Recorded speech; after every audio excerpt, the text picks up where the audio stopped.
पूर्णमदः पूर्णमिदं पूर्णात् पूर्णमुदच्यते पूर्णस्य पूर्णमादाय पूर्णमेवावशिष्यते। ॐ शान्तिः शान्तिः शान्तिः। वसुदेवसुतं देवं कंसचाणूरमर्दनं देवकी परमानन्दं कृष्णं वन्दे जगद्गुरुं। सर्वोपनिषदो गावो दोग्धा गोपालनन्दनः पार्थो वत्सः सुधीर्भोक्ता दुग्धं गीतामृतं महत्। न कामयेह गतिमीश्वरात् पराम् अष्टर्धियुक्तां पुनर्भवं वा आर्तिं प्रपद्येऽखिलदेहभाजाम् अन्तःस्थितो येन भवन्त्यदुःखाः। विश्वं दर्पणदृश्यमाननगरी तुल्यं निजान्तर्गतं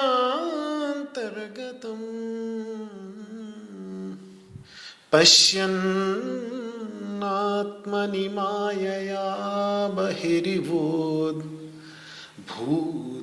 यथा निद्रया। यस्साक्षात्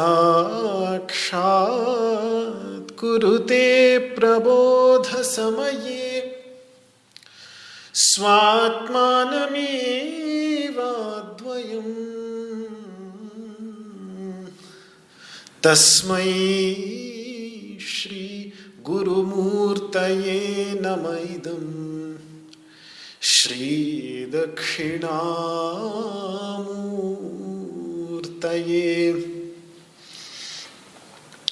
ओम शांतिः शांतिः शांतिः।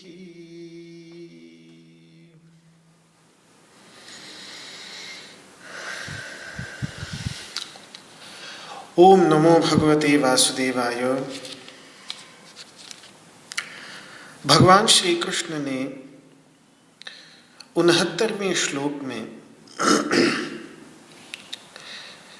समस्त प्राणियों की और संयमी की अवस्था का वर्णन करते हुए ये बताया कि सभी प्राणियों के लिए जो रात है, संयमी तो उसमें जागता है। सारे के सारे प्राणी जिस तत्व के प्रति सोए रहते हैं, उस तत्व के प्रति ये संयमी जागृत रहता है। और जिस क्षणिक नित्य परिवर्तनशील व्यावहारिक जगत के प्रति सारे के सारे प्राणी जगे रहते हैं, उसे वो रात के समान देखता है। ऐसा नहीं कि उसमें सो जाता हो, सोता तब भी नहीं है वो, लेकिन उसके लिए वो रात के समान है। देखता है, उसका भी वो साक्षी होता है, उसका भी वो दर्शन करता है। सा निशा पश्यतो मुनेः, जो तत्वदर्शी है वो उसे निशा की तरह, रात्रि की तरह मानता है।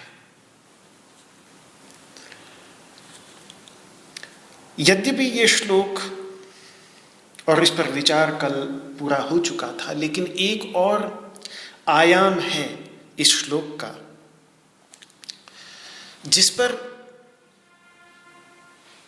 जल्दी से ध्यान नहीं जाता, लेकिन भगवान सुरेश्वराचार्य, जो भगवान शंकराचार्य के 4 शिष्यों में से सबसे प्रौढ़, वृद्ध और परम विद्वान शिष्य थे, माहिष्मति के प्रकांड पंडित मंडन मिश्र संन्यास लेकर के सुरेश्वराचार्य कहलाए, और दक्षिण भारत का जो श्रृंगेरी पीठ है उस पर भगवान शंकराचार्य ने सबसे पहले उन्हीं को बिठाया। तो उन्होंने इस श्लोक का एक और आयाम लिया है जिस पर प्रकाश डालना आवश्यक है।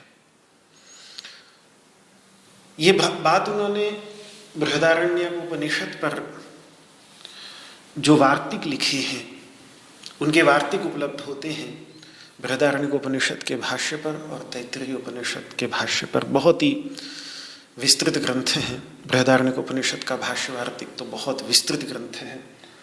उस वार्तिक पर भी और वार्तिक लिखे गए अन्य बाद के आचार्यों द्वारा इतना प्रभावशाली, महत्वपूर्ण ग्रंथ वो रहा। तो उन्होंने ये बात यहाँ के इस श्लोक को उद्धृत करके, यानिशा सर्वभूतानां इत्यवोचत स्वयं हरिः, भगवान हरि, भगवान श्री कृष्ण ने स्वयं ये बात कही है कि यानिशा सर्वभूतानां, यहाँ के श्लोक को उद्धृत करते हुए वो कहते हैं कि देखो, संसार में जो ये 2 प्रकार के व्यक्ति हैं, एक वो जिनको अपने वास्तविक स्वरूप की स्मृति हो आई है, और एक वो जो अपने वास्तविक स्वरूप की स्मृति को खो चुके हैं। इन दोनों के लिए रात क्या है? वो ऐसे है जैसे काको लूक निशा। काक मतलब कौवा, उलूक मतलब उल्लू। इन दोनों की रात बिल्कुल अलग अलग है। कौवा दिन भर भोजन ढूंढता है, जैसे ही शाम होती है पेड़ पर आकर बैठ जाता है, कांव कांव करता है, अंधेरा होते ही सो जाता है। दूसरी ओर उलूक दिन भर किसी पेड़ के अंतर्गत, किसी पेड़ के खोह में शांतिपूर्वक, मैंने देखा है क्योंकि यहाँ जहाँ मैं वन में निवास करता हूँ, यहाँ उल्लू रहते हैं खूब। ऐसा नहीं कि वो दिन में सो रहे होते हो, दिखते हैं दिन में कहीं किसी पेड़ की खोह में बैठे हुए, क्योंकि आंखें बड़ी बड़ी होती हैं, तो सर उनका दिखेगा खोह में से बाहर ताकते हुए। तो जंगल में घूमने जाओ तो कई बार वो ताकते हुए दिख जाते हैं। तो सो नहीं रहे, साक्षी बने, दृष्टा बने बैठे हैं, लेकिन दिन में वो अपनी खोह में अंधेरे कोने में बैठे हैं, बाहर के जगत को निहार रहे हैं। रात जब होती है तब निकलते हैं वो भोजन की खोज में, और रात को जब सारे के सारे पक्षी शांत हो जाते हैं तब उनकी अलग अलग आवाज़ें, क्योंकि आवाज़ें भी उनकी अनेकों प्रकार की होती हैं, बड़ी मधुर सुनने में आती है। कूह कूह जो रात को आती है कभी कभी उल्लू की, बड़ी मधुर ध्वनि होती है।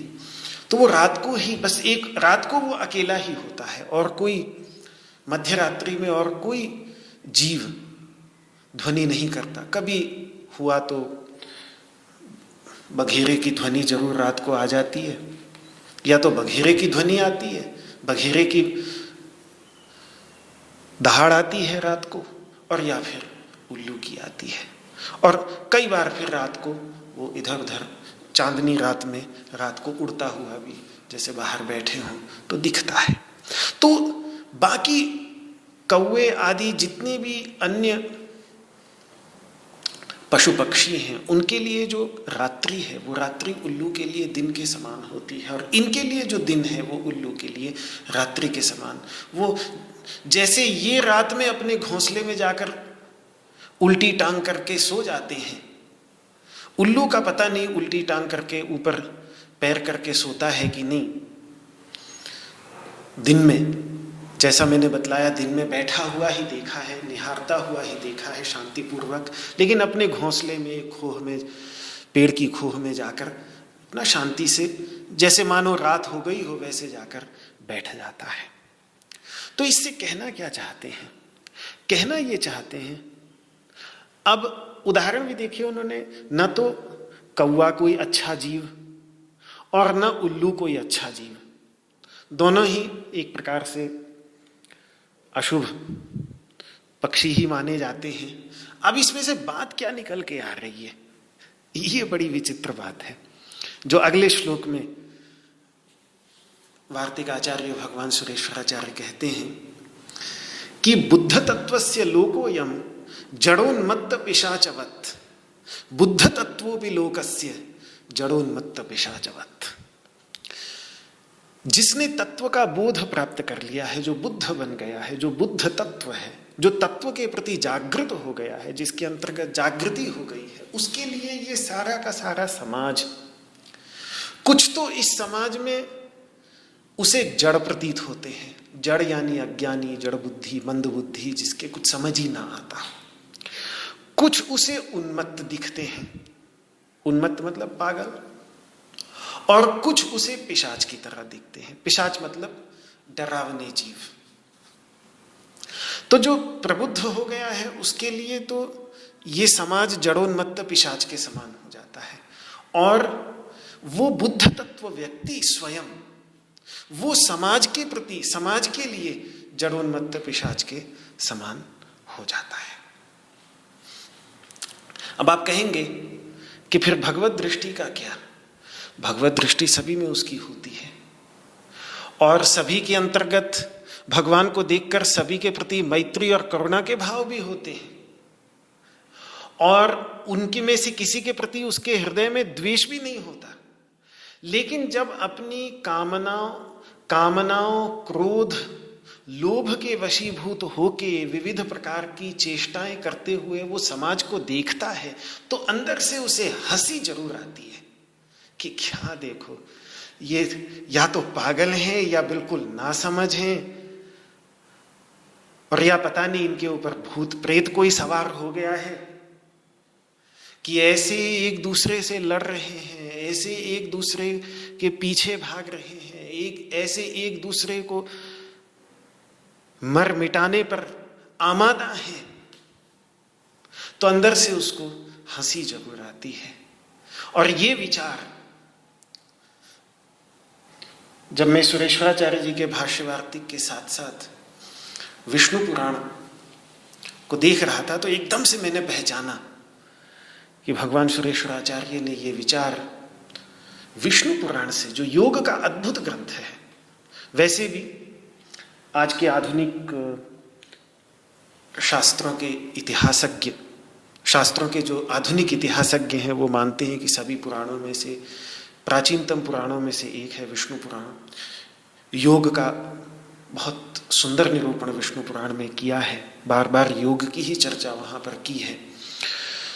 तो वहां भी मैंने तुरंत ये बात देखी कि इधर बृहदारण्यक भाष्य वार्तिक में पढ़ रहा था, उधर नजर गया तो समझ में आया कि संभवतः भगवान सुरेश्वराचार्य ने ये विचार विष्णु पुराण से ही लिया होगा, क्योंकि विष्णु पुराण में भी योगियों का निरूपण करते हुए ये बात कही है कि योगिनो ही जड़ोन्मत्त पिशाचवद वर्तन्ते, कि योगी लोग जो हैं कभी जड़ के समान, कभी उन्मत्त के समान, और कभी यहाँ तक कि पिशाच के समान। अब कहें कि योगी ऐसे कब दिखते हैं महाराज, तो फिर तो पुराण भरे पड़े हैं ऐसी कथाओं से। जड़ के उदाहरण के रूप में जड़ भरत जी मिल जाएंगे, उन्मत्त के रूप में वाराणसी के पास गंगा नदी के तट पर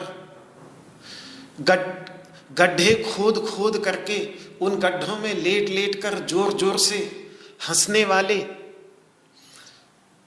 भगवान हस्तामलकाचार्य, जिनका अद्भुत हस्तामलकीयम ग्रंथ, तब उनकी एक बार बस उनकी वाणी खुली पूरे जीवन में, वो समय जब वो भगवान शंकराचार्य के सामने आए और भगवान शंकराचार्य ने उनसे पूछा कि कस्त्वम शिशो कस्य कुतोसि गंता किम नामते त्वं कुत आगतोसि एतन्मयोक्तम वदचार्भकत्वम मत्प्रीतये प्रीति विवर्धनोसि।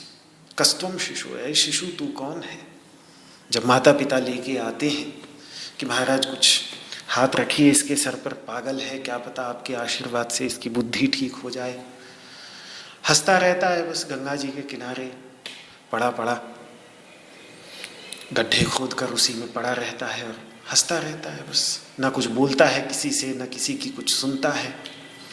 तो जब भगवान शंकराचार्य ने उस बालक से ये प्रश्न पूछा, कस्त्वम शिशु कस्य कुतोसि गंता, किसके शिशु हो, कहाँ से आए हो, कहाँ जाना है, बताओ, ये मैं बड़े प्रेम से तुमसे पूछ रहा हूँ, मेरे हृदय में प्रेम उमड़ रहा है तुम्हारे प्रति। अब इतनी दिव्य विभूति जो साक्षात भगवान शंकर स्वरूप हैं, भगवान शंकर के अवतार हैं, उनके हृदय में जिसके प्रति इतना प्रेम उमड़ रहा हो, उससे न कुछ कह पाए, ये तो हो नहीं सकता था। तो भगवान हस्तामलकाचार्य जी ने वो 12-13 श्लोकों का एक छोटा सा हस्तामलकीयम, जिसमें अगर 12 श्लोकों के अंतर्गत समस्त वेदांत का सारभूत तत्व बिल्कुल अनुभूति के धरातल पर उतरा हुआ, एक एक शब्द ऐसा है कि एक एक शब्द के अंतर्गत गागर में सागर भरा हुआ है, उतना सा उन्होंने अपने जीवन में बोला बस। बाकी न उससे पहले कभी उन्होंने कुछ बोला, न बाद में कभी कुछ बोला, हमेशा मौन में ही वो दिखते हैं। तो ये एक उन्मत्त के उदाहरण के रूप में सुनने में आता है कि कुछ इतिहासज्ञ लोगों ने खोज करके निकाला है कि उनका ऋग्वेद पर भी भाष्य, हस्तामलक भाष्य कभी उपलब्ध रहा होगा, लेकिन कालांतर में भारतीय संस्कृति के आधारभूत बहुत सारे ग्रंथों के विलय के साथ साथ ये ग्रंथ भी विलीन हो गया। इसकी चर्चा सुनने में आती है, लेकिन कभी ग्रंथ ये दिखा नहीं, उपलब्ध नहीं हुआ, पर वेदों के ऊपर भी कुछ उन्होंने लिखा ऐसा ज्ञात होता है। पर उन्मत्त के उदाहरण के रूप में अद्भुत उदाहरण है भगवान हस्तामलकाचार्य जी। नाम क्या था ये पता नहीं, लेकिन चूंकि उन्होंने जो ये 12 श्लोक हस्तामलकीयम के लिखे, बोले उस समय भगवान शंकराचार्य के सामने, तो भगवान शंकराचार्य ने कहा कि देखो, उनके माता पिता को कहा कि इसने तो तत्व को ऐसे समझ लिया है जैसे हाथ पर रखा हुआ आंवला, तो उनका नाम हस्तामलकाचार्य ही रख दिया। जड़भरत जी की भी यही स्थिति बिल्कुल, 4 महीने निकल गए, गायत्री मंत्र नहीं सीख पाए। यही भागवत में जड़भरत जी का जो चरित्र है उसमें यही है।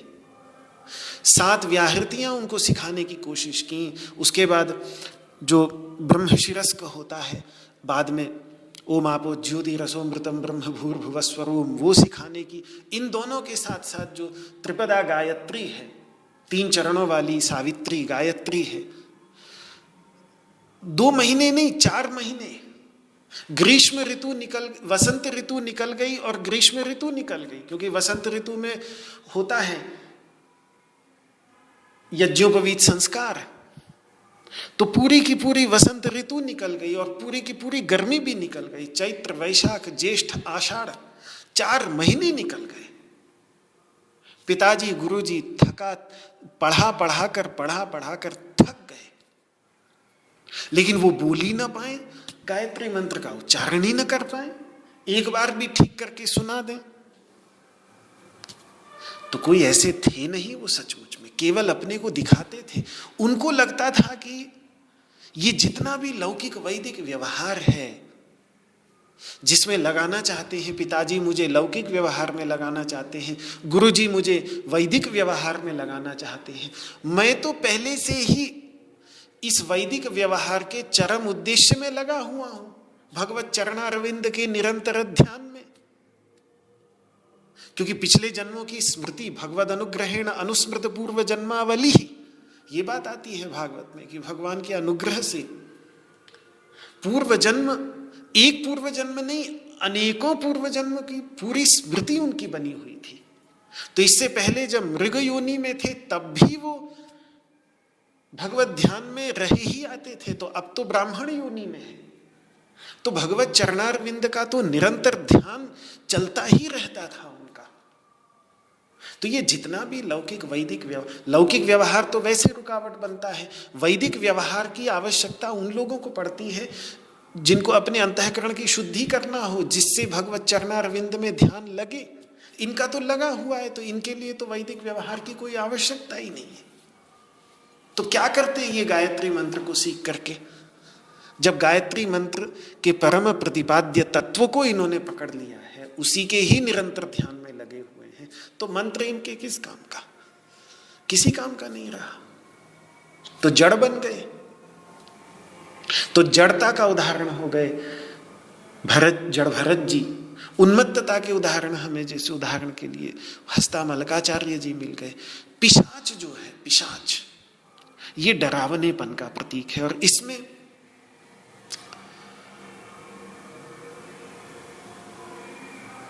उन्मत्त व्रत धारण करने वाले और पिशाच के समान डरावने, क्रोधी, परम क्रोधी, तुरंत आपके ध्यान में आ गए होंगे एक प्रसिद्ध महर्षि दुर्वासा। छोटे मोटे नहीं थे। अगर मुझे सही ध्यान आ रहा है, दोबारा परीक्षा करनी पड़ेगी, पर सही ध्यान आ रहा है तो दत्तात्रेय जी के भाई हैं, आदि गुरु दत्तात्रेय जी के भाई हैं, परम योगी हैं, और इनके विषय में भी बड़े सम्मान के साथ विष्णु पुराण के अंतर्गत उन्मत्त व्रत धृक, इन्होंने ये उन्मत्तता का व्रत लिया हुआ था अपने ऊपर।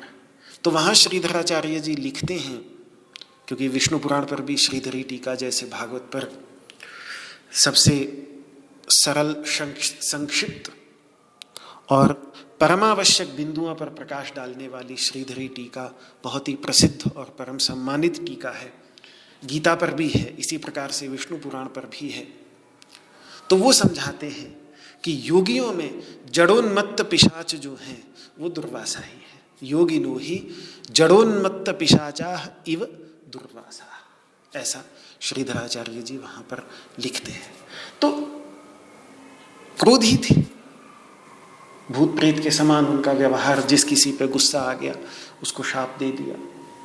हालांकि बाद में कल्याण ही होता था, उससे उसका कल्याण ही हो जाता था, अधिकतर यही देखने में आता था। लेकिन फिर भी एक पिशाच के समान डरावनेपन के उदाहरण, परम योगी होकर महर्षि थे दुर्वासा, महर्षि दुर्वासा उनको कहते हैं। एक ऋषित्व का सम्मान उनके अंतर्गत है, लेकिन फिर भी पिशाच व्रत, उन्मत्त व्रत उन्होंने धारण किया हुआ था। ज्ञान में कोई कमी नहीं थी, ज्ञान में कोई न्यूनता नहीं थी।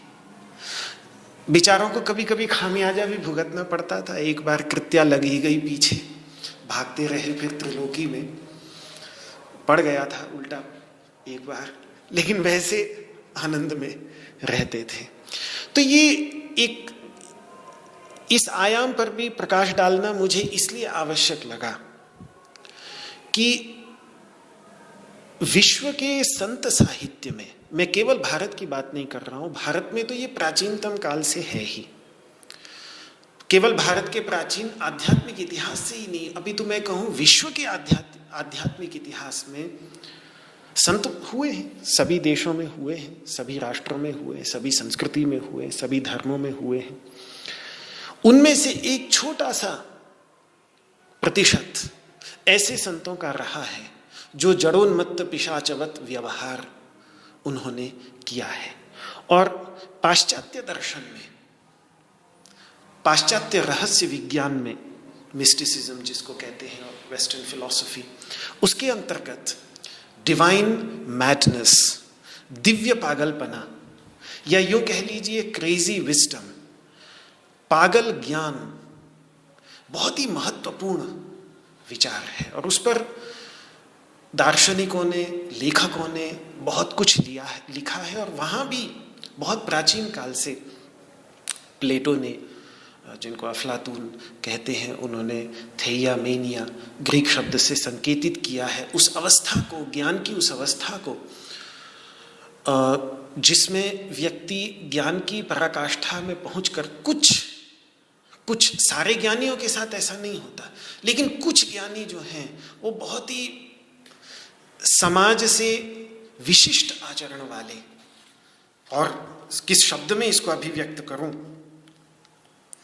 यही कह सकता हूं कि समाज में जो आचरण अनुकूल माना जाता है उससे कभी हटकर भी वो आचरण करते हैं। ऐसे संतों की कमी विश्व के साहित्य में नहीं है। और भगवान श्री कृष्ण ने एक गीता में एक श्लोक है जहां पर थोड़ा सा संकेत ऐसे संतों के प्रति भी किया है। योग के पराकाष्ठा पर विचार करते हुए 6 अध्याय के 31वें श्लोक में जब वो कहते हैं कि सर्वथा वर्तमानोपि स योगी मयि वर्तते, जो समस्त प्राणियों में स्थित मेरा भजन करता है, एकत्व भावना में स्थित होकर, वो फिर चाहे जैसा बर्ताव करे, सर्वथा वर्तमानोपि, शास्त्रानुकूल बर्ताव करे, शास्त्र विरुद्ध बर्ताव करे, कैसा भी बर्ताव करे, वो योगी मुझ में ही स्थित है। तो वहां सर्वथा वर्तमानोपि, कैसा भी बर्ताव उसका क्यों ना हो, ये कहकर भगवान ने ऐसे अपने भक्तों को भी समेट लिया है जो जड़ वृत्ति को धारण करते हैं, जिन्होंने उन्मत्त व्रत को धारण किया हुआ है। और यही कारण है कि ऐसे संतों को भी विश्व के आध्यात्मिक साहित्य में एक सम्मान का स्थान दिया जाता है।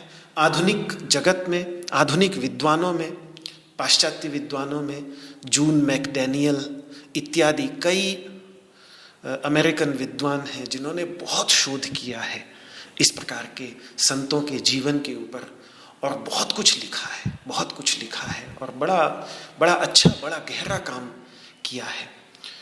तिब्बत में ऐसे संतों को महासिद्ध कहते हैं। अपनी भारतीय परंपरा में अगर हम देखें तो शायद उपनिषदों में इसके सबसे अच्छे उदाहरण हैं महर्षि रैक्व, जो एक छकड़े के नीचे बैठकर अपनी खाज खुजार रहे हैं, पर जिन्होंने परम धर्मात्मा सम्राट राजा जानश्रुति पौत्रायण को संवर्ग विद्या का उपदेश किया। बाबा जी कठोरवाणी के भी शौकीन थे, ऐसे नहीं जिह्वा में मधुमत्तमा, मधुरवाणी बोलने वाले। देश के सम्राट को बीच बीच में मौज आई तो शूद्र कहकर के भी संबोधित कर रहे हैं, कोई भी उठाकर देख ले। छांदोग्योपनिषद शूद्र कहकर के संबोधित कर रहे हैं देश के सम्राट को, जिस देश के सम्राट जो इतना बड़ा धर्मात्मा सम्राट था कि एक कोने से दूसरे कोने तक कोई भी उसके देश में भूखा प्यासा नहीं रहता था। जहां कोई भूखा उसको पता लग जाता था कि मेरे राज्य में भूखा है, वहां भोजन पहुंचा दिया जाता था। सारी अपनी प्रजा की कोई भी कहीं कोई कमी होती थी तो वो अपने बच्चे की तरह एक एक सदस्य का ख्याल रखता था। एक कोने से दूसरे कोने तक उसका गुणानुवाद गाया जाता था। उसको बाबा जी शूद्र कह करके मजे में संबोधित कर रहे हैं। ये सब छांदोग्य उपनिषद का श्रवण कर चुके साधक जानते हैं। तो एक ये वेद के प्राचीनतम भागों में भी चले जाएं, अगर हम ऋग्वेद के अंतर्गत चले जाएं तो ऐसे संतों के उदाहरण के रूप में हमें वादरशन मुनियों का वर्णन मिलेगा। मुनयो वादरशनाः पिशंगा वसते मला, मलिन पीले रंग के कपड़े उन्होंने धारण किया है। वहां वो बोलते हैं उन्मदिता मौने ये न, हम अपने मुनि भाव में उन्मदित हैं, उन्माद से युक्त हैं, उन्मत्त हैं। खुद कह रहे हैं कि मनन की गहराइयों में उतरकर हम आनंद से उन्मत्त हो गए। तो एक उन्मत्तता पर जोर दिया है। उनके जो सूक्त हैं ऋग्वेद के अंतर्गत, उनमें वो उन्मत्तता दिखती है। तो इस प्रकार के मैं जब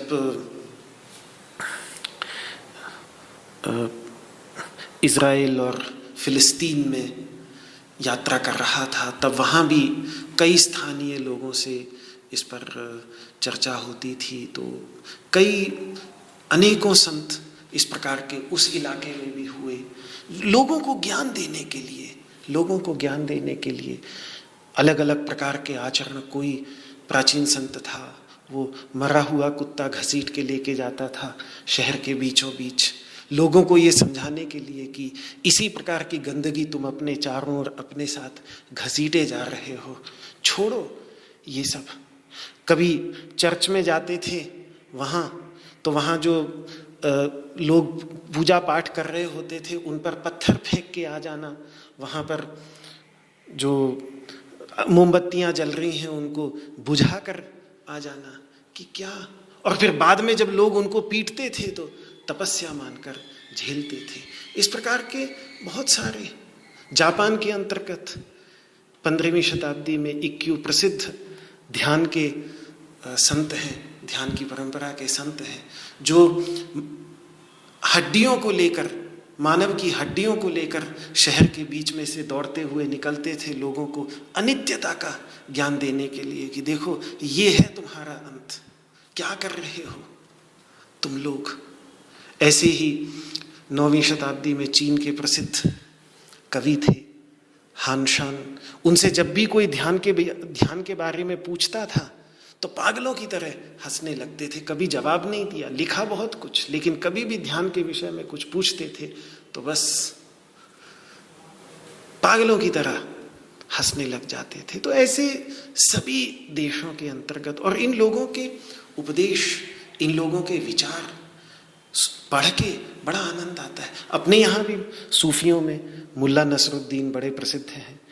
छोटी छोटी उनकी घटनाएं होती तो हंसाने वाली हैं, लेकिन उनके अंतर्गत ज्ञान कितना गहरा भरा होता है कि कई बार वेदांत की, अद्वैत वेदांत की चर्चा करने वाले भी ऐसे सूफी संत ही माने जाते हैं वो, तो उनके उपदेशों की। तो एक ये दिग्दर्शन मात्र था कि किस प्रकार से प्राचीनतम काल में और आधुनिक काल में भी, आज के समय में भी बड़े प्रसिद्ध गुरुजी चर्चा करते थे। स्वामी शिवानंद जी ने भी काफ़ी उनकी चर्चा की है। स्वामी गणपति सरस्वती जी काशी में रहते थे, तेलंग स्वामी के नाम से जाने जाते थे, वाराणसी में रहते थे। तो इस प्रकार के परम संत, दिव्य विभूतियाँ, कई बार पुलिस उनको पागल समझ करके ले जाती थी जेल में, नीचे लॉकअप में डाल दिया, ऊपर छत पर बैठे हुए दिखते थे, फिर पुलिस छोड़ आती थी, फिर कुछ दिनों बाद पकड़ के ले आती थी, फिर छोड़ आती थी, अंत में पुलिस ने छोड़ ही दिया कि जाने दो, क्या है। मैं कभी कभी सोचता हूँ कि ऐसे भी संतों के जीवन पर बने फिल्में हमें और उनके संतों के जीवन के विषय में पता चले, क्योंकि कई बार इस प्रकार के संतों को समाज में कष्ट बहुत उठाना पड़ता है। लोग उनका मजाक उड़ाते हैं, पीटते हैं, समाज से बहिष्कृत करते हैं, लेकिन उनके लिए वो साधना होती है, उनके लिए वो तपस्या होती है। और इन सब के बीच समाज का एक तबका ये चीज़ जरूर देखता है कि उनकी सन्निधि के कारण समाज का कल्याण कितना होता है, लोक का अभ्युत्थान कितना होता है, लोक का विकास कितना होता है, समाज में ज्ञान कितना पहुंचता है। तब जब ये बात समझ में आने लगती है, तब फिर बाहर से पागल दिखने वाले इन संतों के प्रति बाद में फिर हम लोगों की गहरी निष्ठा और गहरी श्रद्धा होने लगती है। और इसीलिए पहले भी मैं ये सब चर्चा कर चुका हूँ, पागल बाबा का कितना प्रसिद्ध आश्रम और मंदिर वृंदावन के अंतर्गत बना हुआ है। बचपन में यहाँ ऋषिकेश में भी मैं दर्शन करता था। पागल बाबा नाम से प्रसिद्ध संत रहते थे पल्ली पार में, गंगा तट पर। मुझे उनका दर्शन याद आता है। मस्तराम बाबा जी थे, उनको भी लोग मस्तराम अपना मस्त रहते थे। तो ये सब एक फक्कड़ बाबा होते ही थे पहले, अभी भी उपलब्ध हो जाते हैं। तो एक उनकी अपनी एक अलग मस्ती होती है, वहाँ किसी नियम बंधन में उनको नहीं बांधा जा सकता, क्योंकि इस समाज के प्रति वो पूरी तरह से सो चुके होते हैं। तो एक ये भी आयाम है स्थितप्रज्ञ का, जिस आयाम का अर्जुन के संदर्भ में कोई स्पष्ट निर्देश भगवान श्री कृष्ण चाहे न कर रहे हो। यद्यपि जैसा मैंने बतलाया 6 अध्याय में योगियों का निरूपण करते हुए भगवान ने संकेत मात्र अवश्य किया है, लेकिन एक इस आयाम पर भी, क्योंकि हो सकता है आज के तथाकथित सभ्य समाज के सभ्य संस्कार में, तथाकथित सभ्य समाज कह रहा हूं, उस तथाकथित सभ्य समाज के संस्कारों के पूर्वाग्रह के वशीभूत होकर हो सकता है ऐसा संत हमारे सामने आ जाए और हम न पहचान पाए उसे, केवल एक पूर्वाग्रह के परिणाम स्वरूप। तो ये बहुत बड़े दुख की बात होगी, हमारी बहुत बड़ी आध्यात्मिक हानि होगी। इसीलिए ऐसा संत कदाचित सामने आ जाए तो फिर उस समय कोई भी पूर्वाग्रह न रखते हुए उसका भी संग करें, उससे भी ज्ञान प्राप्त करें, उसकी भी सन्निधि में जो लाभ सत्संग का लाभ मिलता है वो सत्संग का लाभ अवश्य उठाएं। इस भावना के साथ एक ये भी आयाम है स्थित प्रज्ञ का, जो भगवान सुरेश्वराचार्य ने प्रदर्शित किया, उसको जोड़ा इस श्लोक के साथ। और वो आयाम हमें उपनिषदों में भी एक बहुत छोटा परसेंटेज है, कोई बहुत बड़ा प्रतिशत नहीं है, छोटा प्रतिशत है, लेकिन सर्वत्र, चाहे वो उपनिषद हो, चाहे वो वेद हो, चाहे वो पुराण हो, चाहे मध्यकालीन संत साहित्य हो, और चाहे अपने आधुनिक काल में भी तेलंग स्वामी जैसे संत हों, तो ऐसे संत रहे हैं, आज भी अवश्य इस जगत के अंतर्गत होंगे। लेकिन हो सकता है आज हम कुछ अधिक अपने को सभ्य मान बैठे हैं। हालांकि कितने सभ्य हम बने हैं तो वो सभ्यता की, तथाकथित सभ्यता की पराकाष्ठा पर पहुंच चुका यूरोप भी अब पूरे विश्व को दिखा रहा है कि कितनी कहाँ तक सभ्यता पहुंची है। तो वो तथाकथित सभ्यता को तो छोड़िए किनारे, लेकिन उस तथाकथित सभ्यता के पूर्वाग्रह से ग्रसित होकर अगर हम इस प्रकार के संत को कदाचित असभ्य मानकर आदर दें या न दें, उन्हें तो कोई फर्क नहीं पड़ता, हम उनका तिरस्कार भी कर देंगे, उन पर थूक भी देंगे, उनको खदेड़ भी देंगे अपने सामने से कि जा बाबा जा, कि ना हट भाग, ये कर भी देंगे, उनको कोई फर्क नहीं पड़ेगा। उनका तो तपोमय जीवन है, वो तो क्षमा के सागर हैं, वो तो तब भी हमें आशीर्वाद ही देंगे। लेकिन ऐसे संतों के प्रति यदि कदाचित ऐसा व्यवहार हमसे अनजाने में भी हो जाता है तो फिर वो हमारे लिए आध्यात्मिक दृष्टि से परम हानिकारक ही होता है। इसलिए उस ओर भी थोड़ा सा ध्यान आकर्षित करना परमावश्यक था। पहचाने न पहचाने, लेकिन कम से कम तिरस्कार न करें, ये बहुत आवश्यक है। मैंने भी बचपन से बाद में भी कुछ ऐसे संतों का संगम किया है। बाहर से देखने पे लोग हंसते थे उन संतों पर, लेकिन अंदर से जानता हूँ कि उनके जीवन की अद्भुत पवित्रता, उनके जीवन में ज्ञान की अद्भुत गहराई, गांभीर्य, भक्ति की पराकाष्ठा, वो तब दिखती है जब बहुत पास से उनके जीवन को देखा जाता है। ऊपर ऊपर से नंग धड़ंग घूमते रहेंगे समाज में, लोग हंसेंगे, हंसते हैं, बस उतना ही। तो अब ये स्थितप्रज्ञ के बुद्धत्व रूप आयाम का तो निरूपण भगवान ने कर दिया, जागृति के आयाम का निरूपण कर दिया। अब 2 आयाम और रह गए हैं जिसका अगले 3 श्लोकों में निरूपण करना है। एक तो है परम शांति का आयाम और एक है ब्रह्म निर्वाण का आयाम। तो ब्रह्म निर्वाण का आयाम तो 72वें श्लोक में है, परम शांति का आयाम अगले 2 श्लोकों के अंतर्गत। स्थितप्रज्ञ में परम शांति कैसे उद्भूत होती है, इसका निरूपण भगवान अगले 2 श्लोकों के अंतर्गत करेंगे।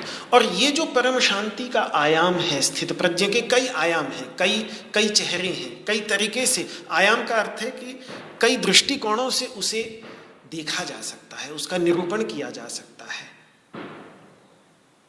इधर से निरूपण किया उधर से भी निरूपण किया, कई अलग दिशाओं से देख देख करके उसका निरूपण किया जा सकता है। तो एक ये भी उसका आयाम है परम शांति का। और इस आयाम की अभिव्यक्ति के मूल में कामनाओं का पूर्ण त्याग ही है। यही बात आगे के 2 श्लोकों में स्पष्ट होगी। और कामनाओं का ये पूर्ण परित्याग भगवान स्थितप्रज्ञ दर्शन के पहले ही श्लोक में कर चुके हैं। प्रजहाति यदा कामान सर्वान पार्थ मनोगतान आत्मन्येवात्मना तुष्टः स्थितप्रज्ञस्तदोच्यते। सबसे पहले उन्होंने जड़ ये थी कामनाओं का पूर्ण परित्याग। मन में आने वाली जितनी भी अशुभ कामनाएं हैं उन सारी की सारी कामनाओं का परित्याग करके आत्मसंतुष्टि, ये जो पहली बात भगवान ने कही उसके साथ सीधा जुड़ता है ये परम शांति का आयाम। पहले श्लोक में जो बात कही उसका परिणाम अब ये अंत के 3 श्लोकों में, बीच के श्लोक तो सिर्फ बीच की कड़ियां थी। जो बात वहां से शुरू हुई उसका समापन यहां है। कामनाओं के परित्याग से बात शुरू हुई, उसका समापन यहाँ परम शांति और फिर ब्रह्म निर्वाण के अंतर्गत है। ये संबंध किस प्रकार से कामनाओं का परित्याग परम शांति और ब्रह्म निर्वाण के आयाम के रूप में अभिव्यक्त होता है, वो आयाम कैसे इस आयाम के रूप में प्रकट होता है, ये बात अगले श्लोकों के अंतर्गत भगवान स्पष्ट करेंगे। सीधी सी बात है, जब हृदय में कामनाएं उठती हैं, इच्छाएं उठती हैं, तो वे ही हमारे मन को अशांत करती हैं, हमारे मन को विक्षुब्ध करती हैं। मुझे अभी तक ये तो समझ में नहीं आया कि कामनाओं से पूरी तरह से मुक्त कैसे हुआ जा सके। अभी उसके लिए शायद और साधना और स्वाध्याय और विचार चिंतन और निधिध्यासन करना पड़े और अभ्यास करना पड़े। पर इस बिंदु पर मुझे कोई शक नहीं कि जब भी मन अशांत होता है, जब भी मन विक्षिप्त होता है, जब भी मन विक्षुब्ध होता है, परेशान होता है, तो उसके मूल में कोई ना कोई कामना ही होती है। वो कामना निकाल पाऊं न निकाल पाऊं वो अलग बात है, लेकिन जब भी अशांत हुआ है, जब भी मन विक्षुब्ध हुआ है, जब भी मन दुखी हुआ है, तो उसके मूल में कहीं ना कहीं कोई ना कोई कामना ही रही है। वो काल, वो समय जब मन कामनाओं से विमुक्त रहा है, वो मेरे जीवन के सबसे सुखद क्षण, वो क्षण होते थे जिन क्षणों में मुझे ऐसा महसूस होता था कि, या आज भी जब जब वो क्षण लौट कर आते हैं तो ऐसा महसूस होता है कि शायद इस संसार में सबसे प्रसन्न व्यक्ति मैं ही हूं। लेकिन जब भी वो स्थिति छूटती है तो केवल तभी छूटती है जब मन में किसी इच्छा का प्रादुर्भाव हो जाता है। तो ये हमारी कामनाएं ही उन हवाओं के तेज झोंके हैं जो हमारे मन रूपी समुद्र में बड़ी बड़ी लहरों को जन्म देकर उसे विक्षुब्ध कर देते हैं, उसको चंचल कर देते हैं। इतना तो अपने अनुभव को लेकर मुझे पूर्ण निश्चय, कई तरीके से परीक्षा करके, हर तरीके से परीक्षा करके इतनी बात बिल्कुल समझ में आ जाती है।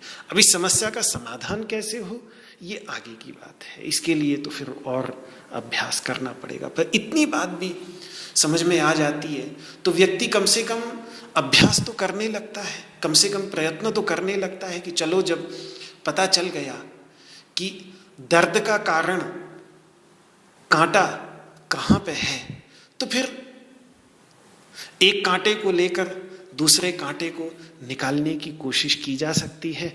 और वो यही है कि अगर कोई अशुभ कामना है तो फिर शुभ कामना के कांटे से अशुभ कामना के कांटे को निकालने का प्रयास किया जाता है। अंत में मोक्ष की कामना, अविद्या के अंधकार से मुक्ति की कामना, जो सर्वोत्कृष्ट कामना है, उस सर्वोत्कृष्ट कामनाओं से शुभ कामनाओं को भी निकालने का प्रयास करे।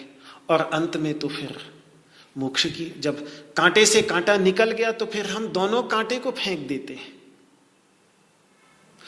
जो कांटा गड़ा हुआ था उसको भी फेंक देते हैं, उसको तो फेंकना ही है। और जिस कांटे से निकाला उस कांटे को भी अपने पास नहीं रखते, अब उसका काम नहीं। उसने निकाल दिया कांटा, अब इसको भी फेंको।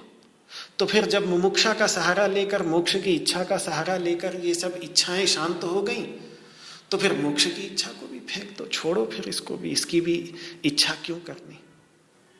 यही भक्ति के मार्ग में, इसीलिए भक्ति के मार्ग में चलने वाला, पराभक्ति के मार्ग में चलने वाला जो ज्ञानी है, वो मोक्ष की भी कामना का परित्याग कर देता है। वो कांटे को भी फेंक देता है कि अब इसकी भी कोई जरूरत नहीं। तो ये आनंद जो आता है परम शांति के अंतर्गत, ये परम शांति के अंतर्गत अनुभूत होने वाला आनंद वास्तव में कुछ और नहीं, पूर्ण आंतरिक समृद्धि की वो अवस्था है जिसमें अपने अंदर से ही किसी भी बात की कमी न महसूस होने के कारण उस समय किसी बाह्य वस्तु की आवश्यकता ही महसूस नहीं होती। समस्त वस्तुओं के अभाव में बिना कारण अकारण ही व्यक्ति परम आनंद की स्थिति में रहा आता है और आश्चर्यचकित होता है कि क्या कोई कारण ही नहीं, कुछ कोई बात ही नहीं, फिर भी जैसे कई बार होते हैं ना संसार में, कोई कारण नहीं, कोई वजह नहीं, लेकिन परेशान बैठे हैं, दुखी बैठे हैं, मुंह लटकाए बैठे हैं, कोई कारण नहीं। पूछो क्या बात हो गई, नहीं कुछ बात नहीं, सब ठीक है, वैसे ही बस थोड़ा मन खराब हो रहा था, कुछ नहीं, कोई खास बात नहीं, सब ठीक है। यहां उल्टा होता है, खुद को आश्चर्य होता है कि क्या कारण है, कोई कारण की, किस कारण इतनी प्रसन्नता, किस कारण इतना आनंद, किस कारण, कुछ कारण ही नहीं, सब यथावत है, लेकिन कहां से आ रहा है यह आनंद। तो जिसके कारण फिर उस व्यक्ति की आंतरिक शांति को विक्षुब्ध करने का कोई कारण ही नहीं होता। ये बात भगवान समुद्र के उदाहरण से अगले श्लोक के अंतर्गत बतलाने जा रहे हैं। श्लोक का उच्चारण कर लेते हैं, लंबा श्लोक है, गहराई से विचार होगा, बहुत ही गंभीर श्लोक है, लेकिन थोड़ा प्रवेश करते हैं उसमें, आज अभी समय है। दूसरे अध्याय का 70वां श्लोक। आपूर्यमाणम् अचल प्रतिष्ठम् समुद्रमापः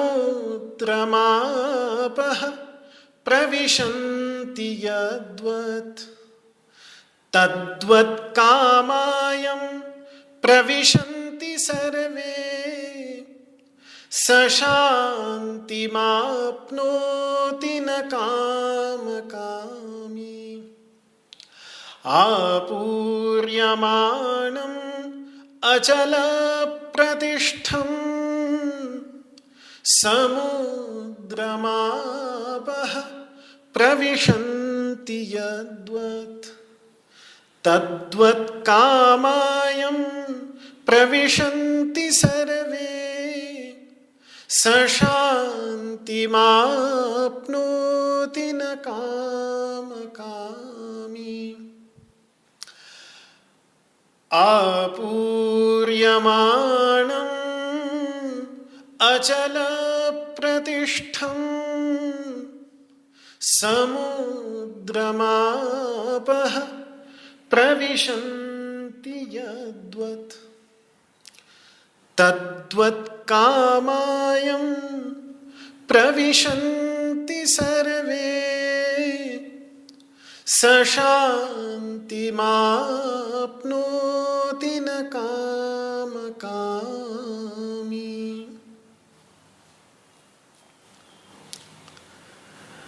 जैसे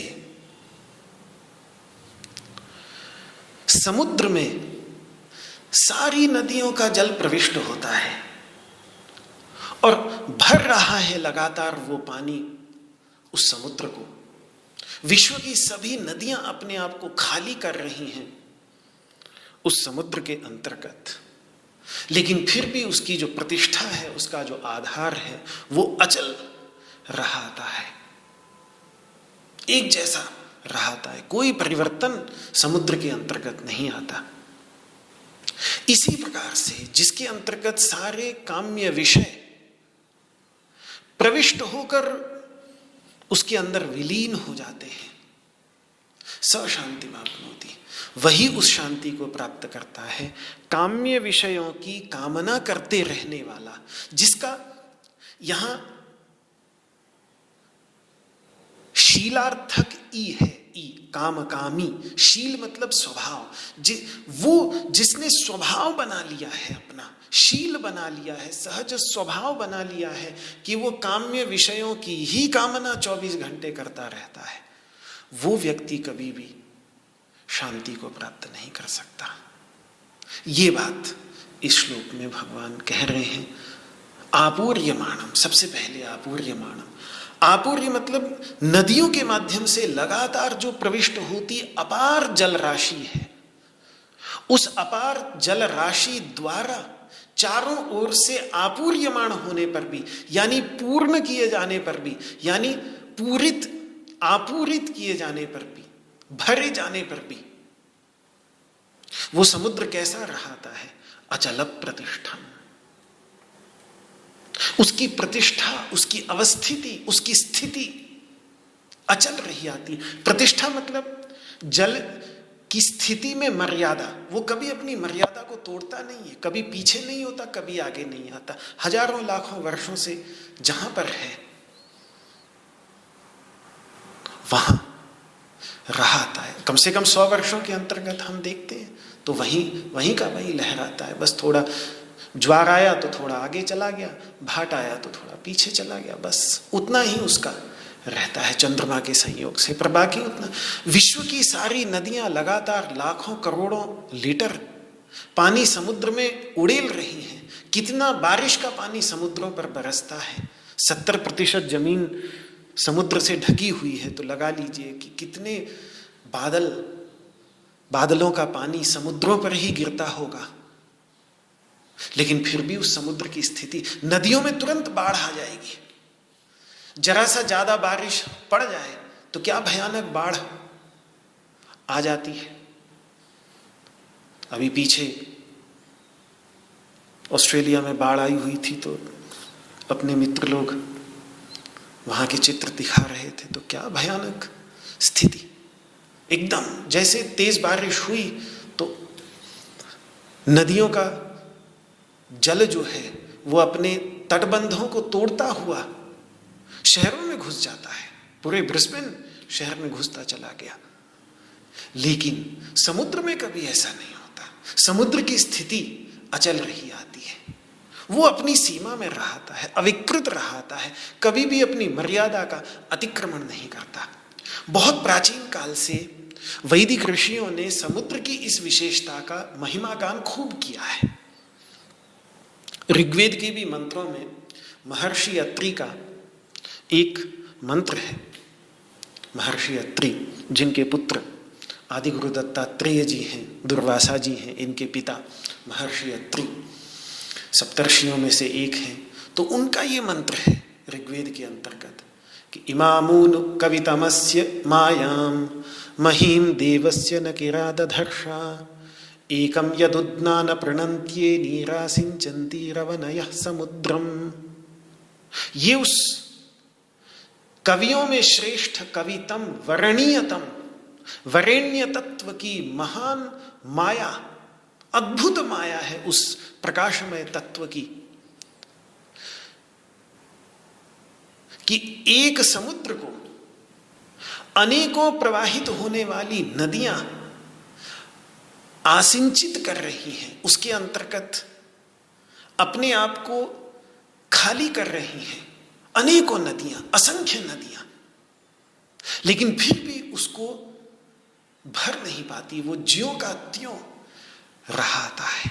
यह अद्भुत माया है उस इमामुनु कवितमस्य। कवितमस्य, जो कवि का अर्थ होता है प्रज्ञावान, परम ज्ञानी। तो वो परम ज्ञानी जो परमेश्वर है, जो वर्णीयतम तत्व है, देवस्य परम प्रकाशमय तत्व है। क्या अद्भुत महिमा है उसकी कि असंख्य नदियां समुद्र के अंतर्गत प्रवाहित होती हैं, लेकिन फिर भी उस समुद्र के अंतर्गत क्षोभ उत्पन्न नहीं करती।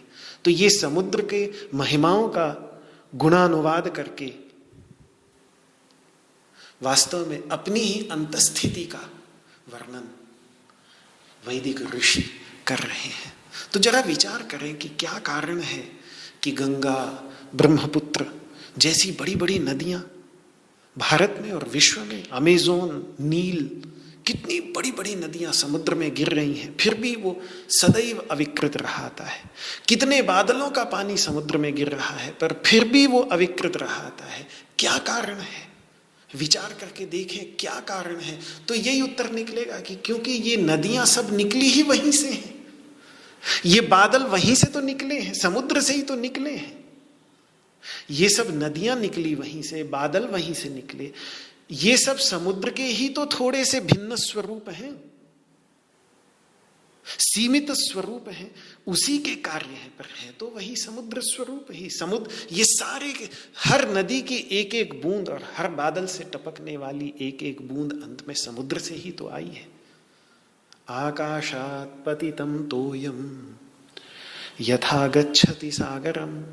आकाश से गिरा हुआ प्रति बिंदु समुद्र से ही निकलता है और समुद्र के अंतर्गत ही तो चला जाता है, अंत में घूम फिर के फिर वहीं पहुंचता है, अंत में निकला वहीं से। तो सब समुद्र से ही निकले और समुद्र में ही विलीन हो जाते हैं। तो ना तो इनके उसमें से निकल आने पर वो समुद्र कुछ कम हो जाता है कि कहीं समुद्र में से तो बहुत सारा पानी खींच लिया सूर्य ने तो समुद्र कम हो गया, ऐसा कुछ नहीं है। और ना इनके उसमें मिल जाने पर वह बढ़ता है, उसकी प्रतिष्ठा अचल ही रही आती है, न कम होती है न ज्यादा। क्योंकि जो निकल रहा है और जो अंदर जा रहा है दोनों उसी के ही स्वरूप हैं। उसी में से जल निकला और उसी में विलीन हो रहा है। ग्रीष्म काल में नदियां सूख जाती हैं, गर्मी पड़ती है नदियां सूख जाती हैं, बिल्कुल। गर्मी में अधिकतर नदियां भारत की बिल्कुल सूख जाती हैं। कुछ कुछ नदियां हैं जो प्रवाहित होती हैं, वरना बरसात में सारी नदियां उमड़ आएंगी, लेकिन गर्मी में नदियां, बहुत सारी नदियां सूख जाती हैं, पानी कम हो जाता है। लेकिन समुद्र में कभी कोई कमी नहीं आता। तो इसी प्रकार से वास्तविकता यही है, वास्तविक जो तत्व है यहाँ पर वो यही है कि हमारी कामनाएं भी, हमारी इच्छाएं भी, हमारे संकल्प भी, ये सारे के सारे उसी शुद्ध चैतन्य स्वरूप अंतरात्मा की एक अभिव्यक्ति मात्र हैं, उसी में ही कल्पित हो रहे हैं। जब तक हम उनकी अपने से भिन्न एक वास्तविक सत्ता समझते हैं, तभी तक वे हमारे चित्त में तूफान खड़ा कर पाती हैं, तभी तक वे हमारे अंदर विकार उत्पन्न करने में सक्षम हो पाती हैं। जिस ज्ञानी के ध्यान में ये बात आ गई कि प्रत्येक विचार, प्रत्येक संकल्प, प्रत्येक कामना उद्भूत हो रही है, तो ये उसी शुद्ध चैतन्य स्वरूप परब्रह्म परमात्मा तत्व की ही अभिव्यक्ति है। यही तो ध्यान बतलाया है छांदोग्य उपनिषद में, सर्वम खल्विदम ब्रह्म तज्जला नीति शांत उपासीत। जो भी विचार आए मन में, कोई भी विचार, कोई भी संकल्प, कोई भी कामना, कोई भी चित्र आए, बस ये तुरंत ध्यान में ले आए कि सर्वम खल्विदम ब्रह्म, ये सारा का सारा शुद्ध चैतन्य स्वरूप पर ब्रह्म तत्व ही है। क्यों? क्योंकि उसी में से निकला, उसी में ये स्थित है और उसी के अंतर्गत अंत में ये विलीन हो जाएगा। अगर उस मूलभूत तत्व को, अंदर के चिदाकाश को व्यक्ति पकड़ ले, जिसके अंदर ये विचार उठ रहे हैं, जिसके अंदर ये संकल्प उठ रहे हैं, जिसके अंदर ये इच्छाएं उत्पन्न हो रही हैं, उन इच्छाओं को छोड़कर उस तत्व को पकड़ ले जिसमें से ये निकल रही हैं, और उन सब की ओर देखते हुए, उनका अनुभव करते हुए भी उस तत्व को न ढूंढे, उस तत्व का ध्यान लगातार बना रहे, स्मृति लगातार बनी रहे, तो शांत उपासीत, फिर साधक का चित्त अपने आप शांत होने लगता है। वास्तव में प्रत्येक विचार, प्रत्येक संकल्प, प्रत्येक इच्छा, प्रत्येक अभिलाषा, प्रत्येक कामना उसी अनंत शुद्ध चैतन्य तत्व में से निकली, उसी में से कल्पित एक नदी के समान है। ये विचार और भी इसमें बहुत कुछ करने को है, लेकिन आज समय सीमा को ध्यान में रखते हुए इतना ही ध्यान में आ जाए, ये जो स्थितप्रज्ञ ज्ञानी है, इसके इतना ही ध्यान में आ जाता है कि ये जो कामना आई है मन में, ये कामना उसी शुद्ध चैतन्य अनंत स्वरूप तत्व में से एक सीमित नदी, कुछ क्षणों तक रहने वाली नदी है। ये सीमित होने के कारण कभी घटेगी, कभी बढ़ेगी, कभी अशांत प्रवाह को जन्म देगी। तो उस ओर ध्यान न देकर जो मूलभूत तत्व है जिसमें से वो निकल रही है कामना की, वो कुछ समय तक प्रवाहित होने वाली नदी, उस मूलभूत तत्व में वो समाहित रहता है, तो फिर वो उस मूलभूत तत्व के समान ही पूरी तरह से शांत हो जाता है। फिर वो समुद्र के समान सशांति मापनोति, उसी शांति की ओर भगवान ले जाना चाह रहे हैं। इन अंत के 3 श्लोकों में थोड़ी सी यात्रा और है, फिर ये सांख्य योग नामक दूसरा अध्याय समापन की ओर धीरे धीरे बढ़ रहा है। आज इस वाक पुष्पांजलि को भगवान श्री कृष्ण के श्री चरणों में समर्पित करता हूँ।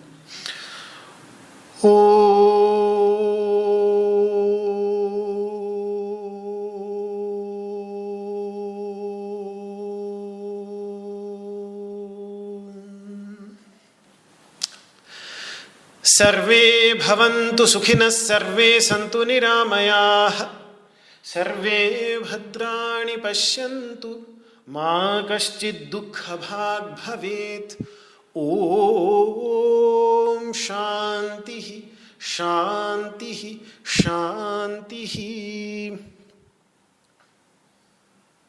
न त्वहं कामये राज्यं न स्वर्गं न पुनर्भवं, कामये दुःखतप्तानां प्राणिनामार्तिनाशनम्। श्री कृष्णार्पणमस्तु। आपको मेरा हाथ जोड़ करके प्रणाम। जय श्री कृष्ण, जय श्री कृष्ण, जय श्री कृष्ण। सादर नमन।